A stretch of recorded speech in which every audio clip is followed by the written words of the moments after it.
Hola gente, ¿qué tal? ¿Cómo están? Espero que todo, pero todo muy bien. Yo soy Miguel Ángel Guerrero y sean bienvenidos una vez más a mi canal Ángel PC Tutoriales.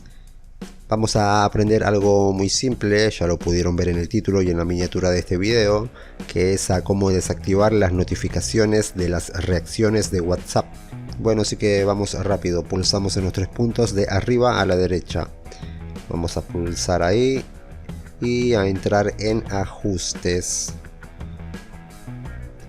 Hay que hacerlo tanto para los mensajes de los contactos como para los mensajes de los grupos.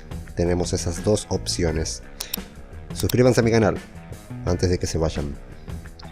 Bueno, una vez en ajustes, entramos en notificaciones. Aquí miren, entramos ahí. Vayan a ver este video que les voy a dejar acá, que no sé cuál será, pero de seguro les va a resultar muy útil.